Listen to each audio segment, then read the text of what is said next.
Welcome to Raven Reports. I'm Alex Raven, and tonight we're diving into a story that captivated millions across social media platforms, a tale of deception that began with flames and ended with fame. This is She Burned the House Down, then went viral telling her survivor story.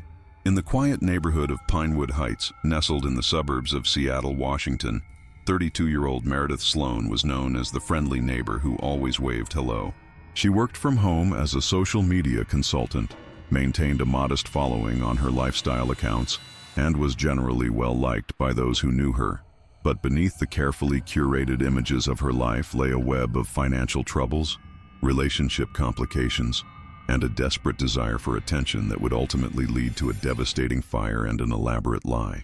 Before we continue, I want to emphasize that what you're about to hear is a cautionary tale about the lengths some people will go for fame in our digital age. The events I'm describing never actually happened, but mirror patterns we've seen in similar cases where the line between victim and perpetrator becomes dangerously blurred. Meredith's story begins on a chilly October evening. The leaves had just started to change, painting Pinewood Heights in shades of amber and gold. Residents were settling in for the night, unaware that by morning, their peaceful community would be forever changed. At 2:37 a.m., emergency services received a frantic call. A woman, barely audible through her coughing, reported that her house was on fire. "Please help me," she begged. "I'm trapped in the bathroom. I can't get out." The call disconnected abruptly, leaving dispatchers scrambling to send help to the address that had flashed on their screens, 1842 Cypress Lane. By the time firefighters arrived 4 minutes later, the two-story Craftsman home was engulfed in flames. Orange light flickered through the windows, casting eerie shadows across neighboring houses. Smoke billowed into the night sky, visible from blocks away. As neighbors gathered on the street in their pajamas and robes, whispers of concern spread through the crowd. "Is anyone inside? Where's Meredith?" Their questions were answered when paramedics wheeled out a gurney. On it lay a soot-covered woman with an oxygen mask pressed to her face. Meredith Sloan had survived, pulled from a small bathroom window at the back of the house by firefighters who had heard her cries for help. As she was loaded into the ambulance, neighbors watched in horror and relief, unaware that what they had just witnessed was not the end of a tragedy, but the beginning of an elaborate performance. The firefighters who rescued Meredith would later describe the scene in vivid detail. Lieutenant Mark Ramirez, a 15-year veteran of the Seattle Fire Department, was the first to reach her. The bathroom was filled with smoke, but less than you'd expect given the intensity of the fire elsewhere in the house, he noted in his official report. "She was conscious when we found her, curled up beside the bathtub. Her clothes were sooty but not burned. No significant burns on her skin either, which was unusual for someone trapped in a house that fully engulfed." At Harborview Medical Center, Dr. Layla Patel treated Meredith in the emergency room. Her initial assessment noted mild smoke inhalation, minor first-degree burns on right forearm, elevated heart rate consistent with distress, but otherwise stable vital signs. Dr. Patel prescribed oxygen therapy and observation overnight, but found no need for the intensive care that severe fire victims often require. This medical assessment would later become a crucial piece of evidence, though at the time, it seemed merely a fortunate outcome for a lucky survivor. 3 days later, from her hospital bed, Meredith posted a video to her Instagram account. Her face was still smudged with remnants of soot that hospital staff had missed, and a bandage wrapped around her arm where she claimed she'd been burned trying to escape. The lighting was dim, giving the video an intimate, raw quality that instantly captivated viewers. "I shouldn't be alive right now," she began, her voice cracking with emotion. "3 nights ago, I woke up to the smell of smoke. At first, I thought it was just a neighbor's fireplace, but then I heard the crackling. When I opened my bedroom door, the hallway was filled with smoke so thick I could barely see." She paused here, taking a shaky breath that made the audience feel as though they were experiencing her trauma alongside her. "I tried to get to the stairs, but the smoke was too much. I couldn't breathe, couldn't see. I crawled back to my room, grabbed my phone, and locked myself in the bathroom. I called 911, but I was sure they wouldn't reach me in time. The last thing I remember before passing out was the sound of glass breaking." Meredith ended the video with tears streaming down her face. "I lost everything," she whispered. "My home, my possessions, my sense of safety. But I'm still here, and I promise to share this journey with all of you, because maybe my survival can help someone else someday." The video went viral overnight. By morning, it had been viewed over 2 million times. Hashtags like Meredith Strong and Survivor Strength began trending. News outlets picked up the story, featuring clips of Meredith's emotional testimony alongside footage of her charred home. Donations poured in through a GoFundMe page set up by a neighbor, quickly surpassing the initial goal of $50,000 to help Meredith rebuild her life. The outpouring of support wasn't limited to financial contributions. Meredith's inbox flooded with messages from well-wishers, many sharing their own experiences with trauma and loss.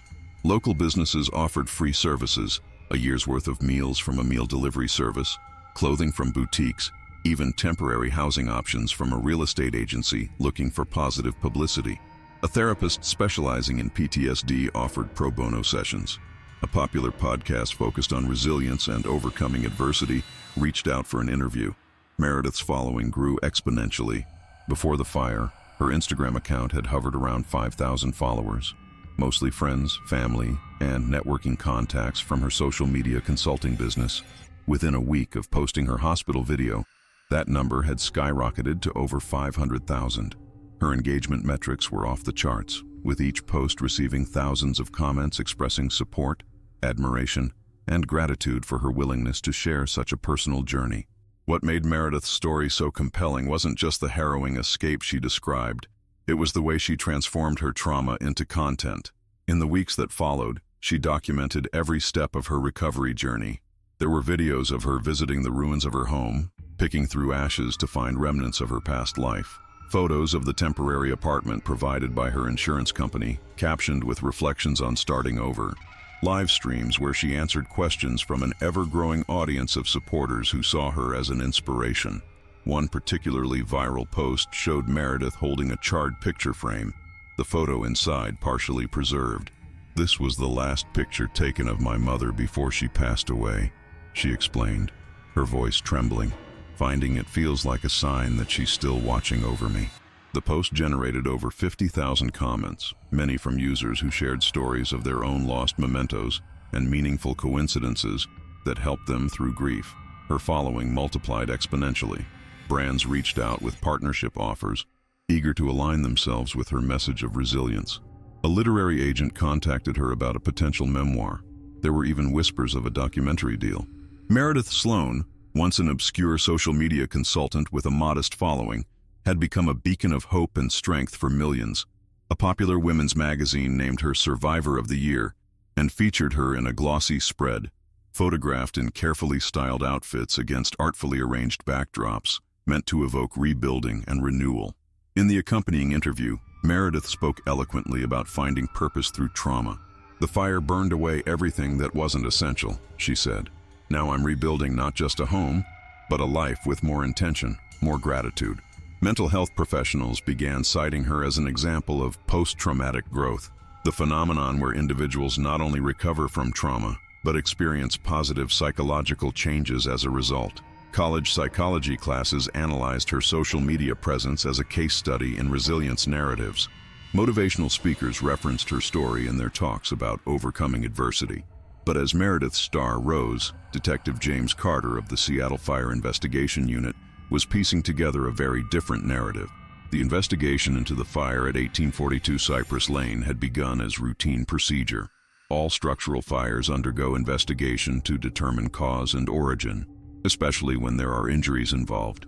At first glance, the fire appeared to have started in the kitchen, possibly from a faulty appliance left on overnight. But as Detective Carter and his team combed through the wreckage, inconsistencies began to emerge. The first red flag was the pattern of burn marks throughout the house. Fires typically follow predictable paths, spreading from a single point of origin in a pattern dictated by available fuel, oxygen, and architecture. But the burn patterns at Meredith's home suggested multiple points of origin, something highly unusual for an accidental fire. It looked like the fire had been started in at least 3 separate locations, Detective Carter would later testify: the kitchen, the living room, and the hallway at the foot of the stairs. That's not consistent with an electrical malfunction or a cooking accident left unattended. Laboratory analysis detected traces of accelerants, specifically gasoline and lighter fluid, in samples taken from these locations. This finding alone moved the investigation from routine to criminal. Most household accidents don't involve gasoline splashed across living room furniture or lighter fluid soaking into hallway carpeting. Carter, a former firefighter with specialized training in arson investigation, recognized the signs immediately. In an accidental kitchen fire, you might see damage concentrated around the stove or appliances before spreading outward, he explained. What we found at Cypress Lane looked more like someone had deliberately created multiple fire hazards throughout the ground floor. The second inconsistency came from Meredith's own statement. She had claimed to be asleep when the fire started, waking to the smell of smoke. But toxicology reports from the hospital showed minimal carbon monoxide in her bloodstream, inconsistent with someone who had allegedly been trapped in a smoke-filled house long enough to lose consciousness. Someone who was actually overcome by smoke in a house fire would typically show carbon monoxide levels between 10 and 30%, explained Dr. Eliza Whitney, the toxicologist consulted by the investigation team. Ms. Sloan's levels were barely 2%, consistent with brief, limited exposure rather than the extended period she described in her statements.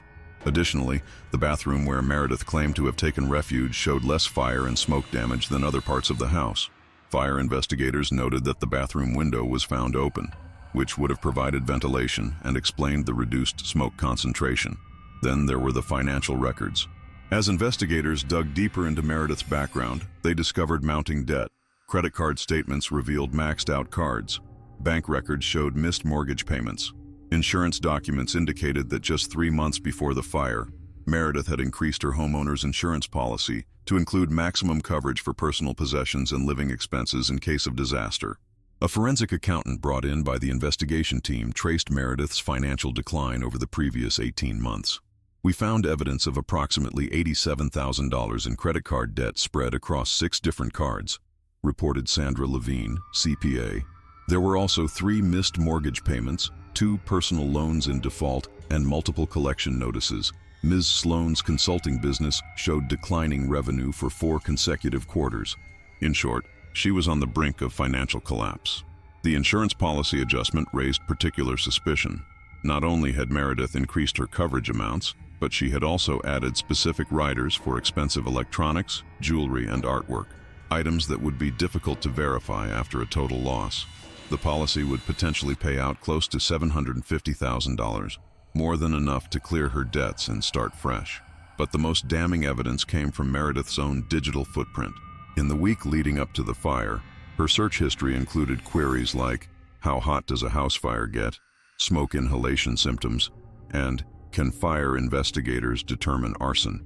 There were also visits to websites discussing insurance payouts for total loss claims and articles about social media influencers who had gone viral after surviving traumatic events. Her browsing history revealed multiple visits to a news article about a woman in Portland whose Instagram following had grown from 3,000 to over 1 million after documenting her recovery from a natural disaster. Meredith had bookmarked the page and returned to it repeatedly in the days before the fire. Even more telling were the private notes found in a password-protected app on Meredith's cloud backup. These included drafts of potential social media posts about surviving a house fire, complete with hashtags like Trask Phoenix Rising and Rebuilding from Ashes. One note, dated just 2 days before the fire, contained a rough outline for a memoir titled Through the Flames, A Survivor's Journey. As Detective Carter built his case, Meredith's star continued to rise. 6 weeks after the fire, she appeared on a popular morning talk show, recounting her escape in vivid detail and discussing the book she was now officially writing. The host, visibly moved, praised her courage and resilience. Viewers at home reached for tissues as Meredith described the moment she thought she would die, followed by her determination to use her platform to help others facing adversity. "Sometimes the worst moments of our lives become our greatest teachers," she said, a quote that would be shared thousands of times across social media platforms in the hours following the interview. "I lost everything material, but I gained perspective. And if my story helps even one person find strength in their darkest hour, then maybe the fire was actually the beginning of something beautiful." What Meredith didn't know was that while she was inspiring millions with her carefully crafted narrative of survival and rebirth, Detective Carter was preparing to present his findings to the district attorney's office. The evidence pointed to a deliberate act of arson, motivated by financial gain and a desperate bid for attention. The inspiring survivor was, in fact, the perpetrator. Carter's team had been quietly building their case while monitoring Meredith's growing public profile. They interviewed neighbors who reported unusual activity in the days leading up to the fire. Meredith making multiple trips to her car with boxes and suitcases, removal of family photos from walls, the disappearance of her cat who had previously been a fixture in neighborhood windows. One neighbor, Ellen Zhao, reported seeing Meredith load her car with several boxes around midnight on the night of the fire. "I remember thinking it was odd because she was usually asleep by then," Ellen told investigators. "The next morning when I heard about the fire, I forgot all about it because I was so worried about her. It wasn't until weeks later that I remembered and thought it might be important." Another crucial witness was Kyle Bennett, a delivery driver who had been taking a shortcut through Pinewood Heights around 2:15 a.m., just 20 minutes before the fire was reported. "I saw a woman matching Ms. Sloan's description standing in the driveway of that house," he stated in his affidavit. "She was just standing there staring at the house. I didn't think much of it at the time. Figured maybe she heard a noise or couldn't sleep. But she definitely wasn't inside asleep like she claimed in all those interviews." On a Thursday morning, as Meredith was preparing for a photo shoot with a popular women's magazine, there was a knock at her apartment door. Outside stood Detective Carter and two uniformed officers. "Meredith Sloan," he said, his voice calm but firm. "You're under arrest for arson, insurance fraud, and filing a false police report." Body camera footage from one of the arresting officers captured Meredith's reaction. The transformation was immediate and striking. The vulnerable, emotional woman who had captivated millions disappeared in an instant, replaced by cold calculation. "You have nothing," she said flatly. "This is ridiculous." There were no tears, no shock, no protestations of innocence, just a clinical assessment of her situation. Only when reporters began gathering outside the police station did the familiar persona re-emerge. As officers led her through a gauntlet of cameras and microphones, Meredith's shoulders hunched forward. Tears streamed down her face. "I'm being persecuted," she called out to the assembled media. "After everything I've been through, now I have to endure this too." The performance was flawless, designed to generate maximum sympathy from an audience already invested in her narrative of survival against the odds. The arrest sent shockwaves through Meredith's newly established community. Supporters initially rallied to her defense, claiming she was being persecuted. Hashtags like Free Meredith and Nonni Stand With Meredith began circulating, but as details of the investigation leaked to the press, public opinion began to shift. The same platforms that had amplified her survivor story now buzzed with speculation about her guilt. Online forums dedicated to analyzing the case sprang up overnight. Amateur sleuths combed through Meredith's social media history, identifying inconsistencies in her story that had previously gone unnoticed. Video analysts pointed out that the soot on her face in her hospital video appeared to be applied in a pattern inconsistent with actual smoke exposure. Others noted that in videos where she claimed to be overcome with emotion, her breathing patterns and micro-expressions suggested performance rather than genuine distress.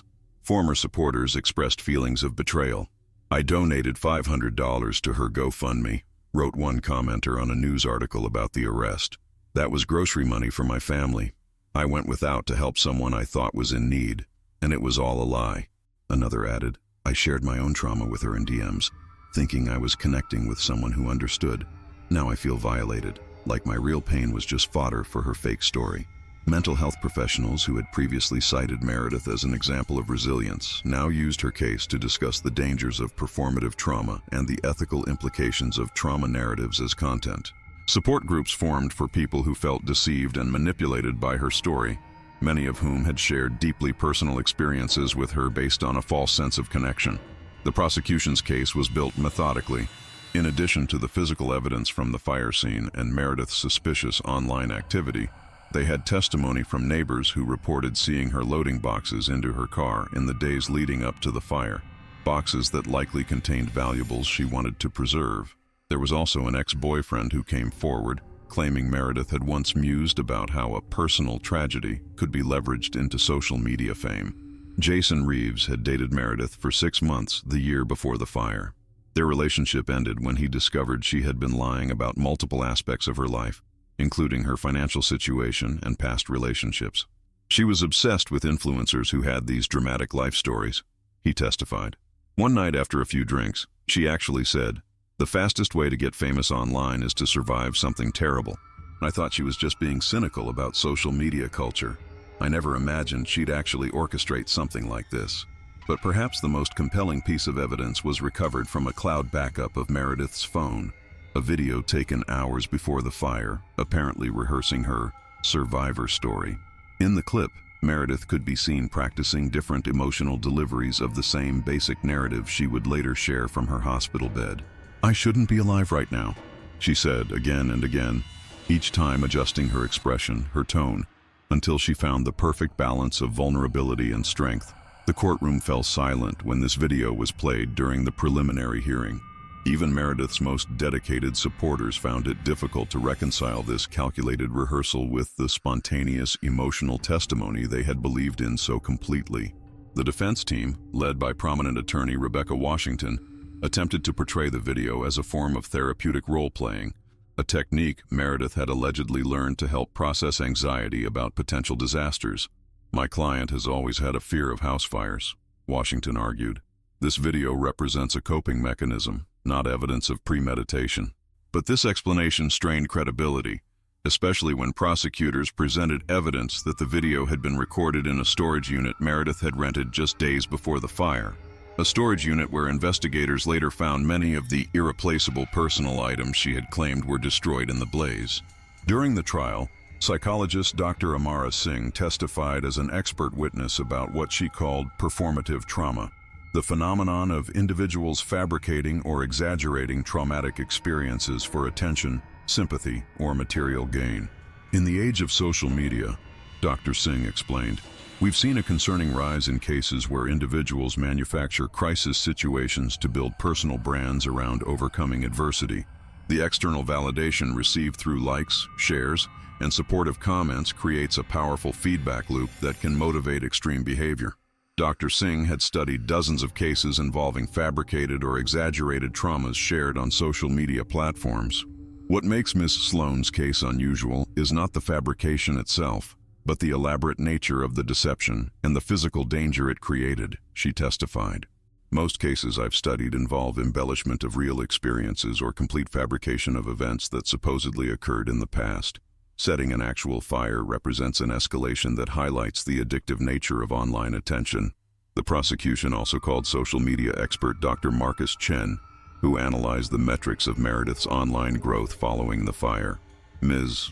Sloan's content showed all the hallmarks of what we call trauma optimization, the strategic use of traumatic narratives to maximize engagement," he explained. "Her posting schedule, use of emotionally evocative language, strategic pauses to build anticipation, and careful escalation of intimate details all suggest someone who was not processing trauma in real time, but rather crafting content designed to capture and retain audience attention." When Meredith finally took the stand in her own defense, her performance was markedly different from the emotional videos that had captivated millions. She was composed, almost clinical in her denial of the charges. She claimed that the search history on her computer must have been the result of hacking. The video of her practicing her story was merely preparation for a fictional piece she was developing for her social media channels. The financial troubles were real, she admitted, but she insisted she would never resort to arson to solve them. "I was a victim," she maintained, looking directly at the jury. "First of the fire, and now of a rush to judgment.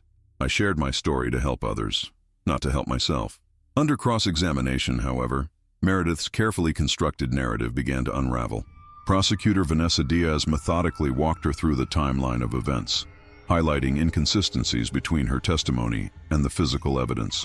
When confronted with her own medical records showing minimal carbon monoxide exposure, Meredith claimed the hospital must have mixed up her results with another patient's. When shown the financial records indicating her mounting debt, she suggested her identity had been stolen. For every piece of evidence, she had an explanation that shifted responsibility away from herself. The breaking point came when Diaz presented a series of text messages between Meredith and an unnamed friend, sent just hours after she had been discharged from the hospital. In them, Meredith boasted about the number of followers she had gained since posting her first video. "It's working better than I expected," one message read. "At this rate, I'll hit 1 million by the end of the month. Brands already reaching out for partnerships. This is going to solve everything." When asked to explain these messages, Meredith claimed they had been taken out of context. "I was referring to the support I was receiving helping me process my trauma," she insisted. But the damage had been done. The jury had seen the mask slip, revealing the calculation behind the compassionate survivor persona Meredith had presented to the world. But the jury wasn't convinced.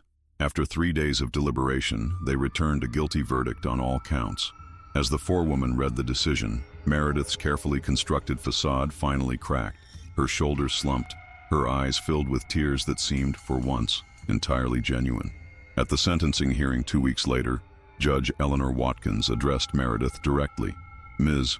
Sloan, you committed a crime that endangered not only your own life, but the lives of your neighbors and the first responders who rushed to save you. You exploited the genuine sympathy and goodwill of thousands of people who believed they were supporting a survivor. And perhaps most troublingly, you co-opted the language and experiences of true trauma survivors for your own gain."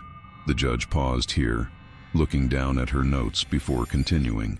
"In determining your sentence, I've considered the lack of physical harm to others, as well as your lack of prior criminal history.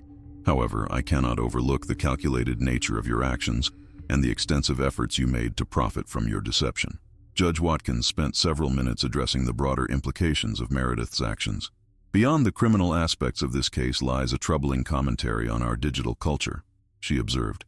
"When authentic human suffering becomes content to be consumed, when trauma becomes a currency exchanged for attention and financial gain, we must ask ourselves what values we are reinforcing through our collective engagement. While the court cannot address these broader cultural questions, it can and must address the specific criminal acts that occurred in this case." Meredith was sentenced to 7 years in prison for arson, with additional concurrent sentences for the fraud charges. She was also ordered to repay all donations received through her GoFundMe campaign and any profits derived from her story. As Meredith was led from the courtroom, her former supporters watched in silence. The woman who had been held up as a symbol of resilience was now the cautionary tale she had once claimed to be telling. In the aftermath of Meredith's conviction, those who had been drawn into her narrative struggled to reconcile the inspiration they'd felt with the deception that had created it. Psychologists pointed to the case as an example of how social media can amplify both our best and worst impulses, our desire to support those in need, but also our vulnerability to manipulation through carefully crafted emotional appeals. The line between sharing authentic experiences and performing trauma for attention has become increasingly blurred, wrote cultural critic Elena Martinez in an essay that went viral in its own right. Meredith Sloan didn't just burn down her house.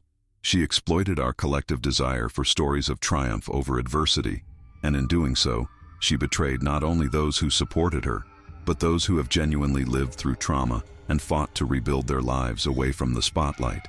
Martinez's essay sparked important conversations about authenticity in digital spaces and the ethics of consuming trauma narratives. Academics and media studies departments began incorporating the Sloan case into their curricula, using it to examine the intersection of social media algorithms, attention economics, and human vulnerability. Conferences devoted panels to discussing the implications for trauma-informed content creation and consumption.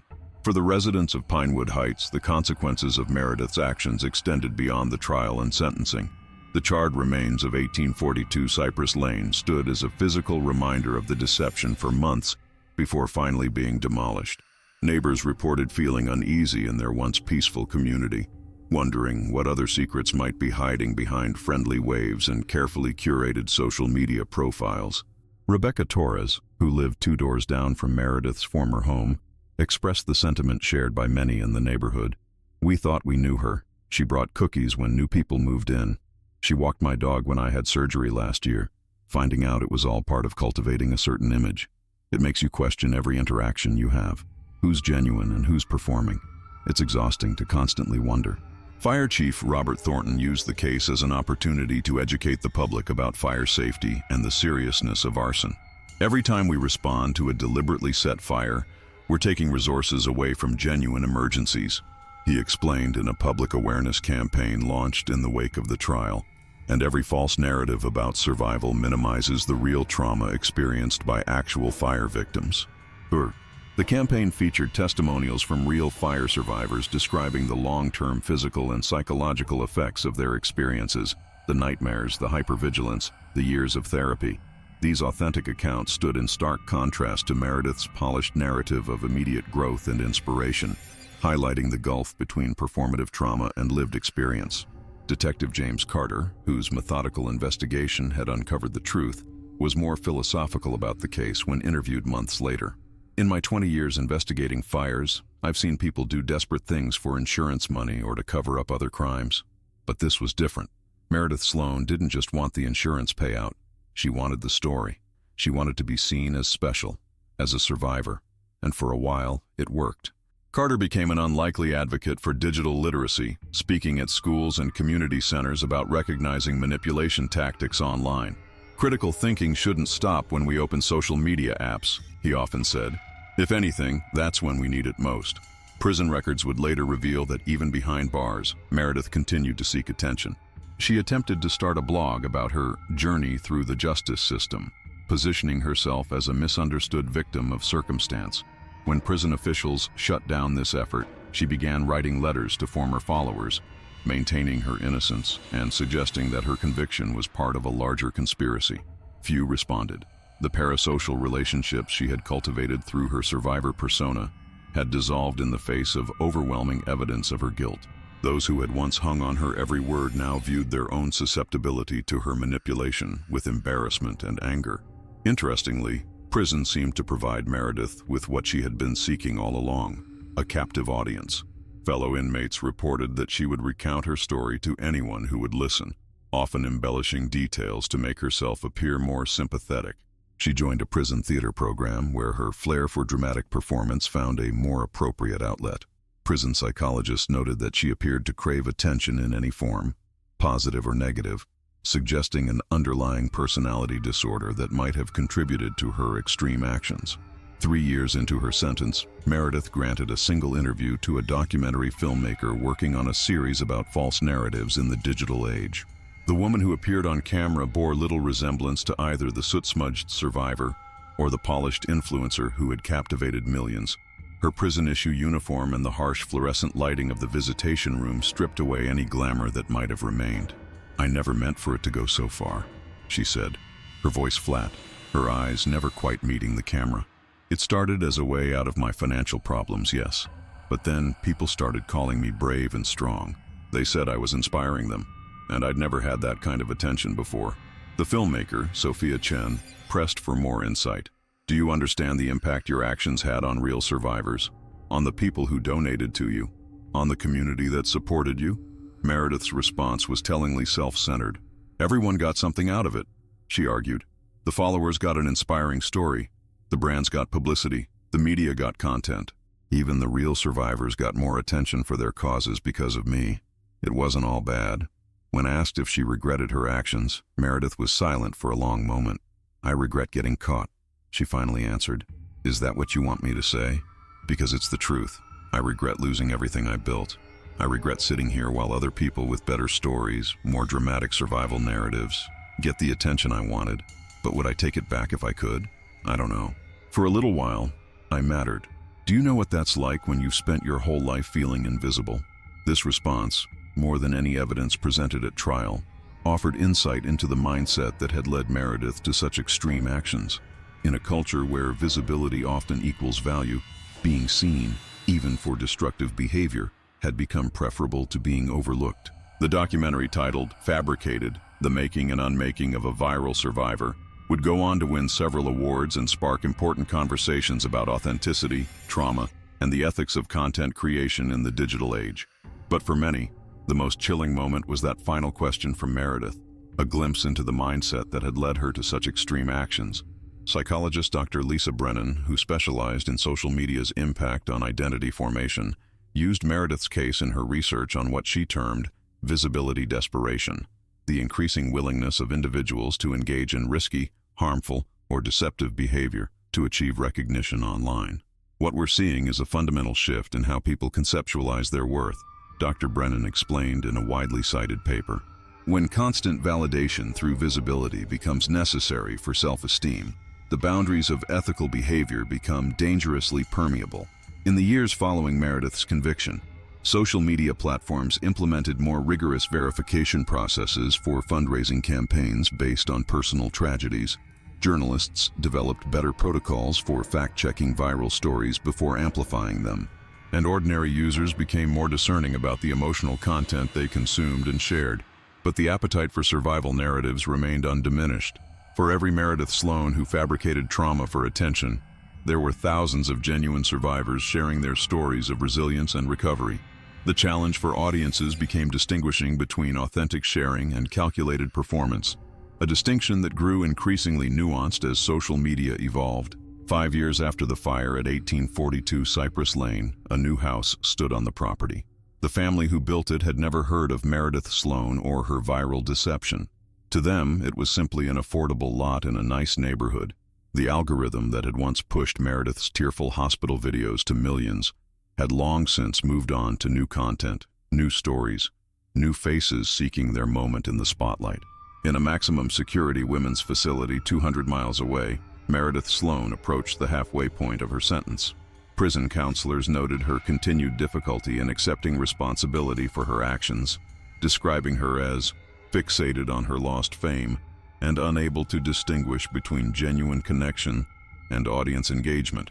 Recommendations for early parole were consistently denied. During her time in prison, Meredith participated in various rehabilitation programs, though counselors noted her tendency to approach these as performances rather than opportunities for genuine growth. She excelled in creative writing workshops, producing fictional accounts of transformation and redemption that counselors described as technically impressive but lacking authentic introspection. In group therapy sessions, she often monopolized discussion time, framing her experiences in ways that positioned her as misunderstood rather than accountable. Fellow inmates reported mixed feelings about Meredith. Some found her entertaining and charismatic, appreciating the theatrical flair she brought to otherwise monotonous days. Others described her as manipulative and attention-seeking, constantly center-staging herself in community discussions and activities. A few who had followed her story before their own incarcerations expressed feeling starstruck at first, before realizing that the woman behind the persona was far less inspiring than the character she had created online. The final chapter of Meredith's story came not through another viral video or dramatic court proceeding, but in a small community center in downtown Seattle. There, a support group for survivors of house fires gathered monthly to share their experiences and coping strategies. At one such meeting, a middle-aged woman named Denise Jenkins spoke about losing her family home to an electrical fire the previous year. "The hardest part wasn't losing our possessions," she explained to the group.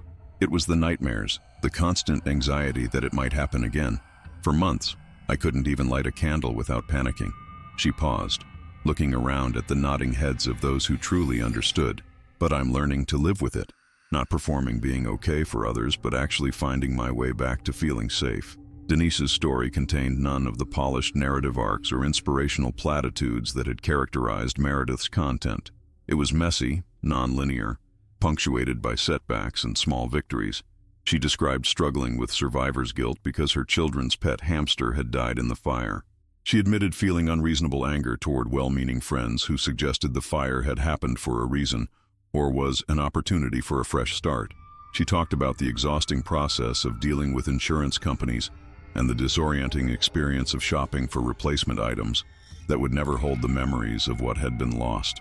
After the meeting, the group's facilitator approached Denise. "Thank you for sharing tonight," she said. "Your perspective on the difference between recovery and performance really resonated with everyone." Denise nodded. "I followed the Meredith Sloan case pretty closely when it happened. Not because I was fascinated by her, but because I was angry. While she was getting attention for a trauma she invented, people like us were suffering in silence with the real thing. But I've realized that staying angry at her doesn't help me heal." "That's powerful," the facilitator replied. "Would you consider sharing your story at our public awareness event next month? We're focusing on authentic recovery narratives as a counterpoint to the sensationalized versions people often see online." Denise hesitated only briefly before agreeing. Her story wouldn't go viral. There would be no book deals or morning show appearances. Just a small room of people genuinely interested in understanding the reality of surviving trauma and rebuilding a life from the ashes, not as content, but as lived experience. And perhaps that was the true ending to Meredith Sloan's story. Not her own journey through the justice system, but the way her deception ultimately highlighted the value of authentic human connection over performative trauma. In a digital landscape increasingly dominated by algorithm-friendly emotional content, the quiet voice of someone like Denise Jenkins, speaking truth without seeking fame, became the real act of courage. The house at 1842 Cypress Lane was gone. The viral videos had been forgotten.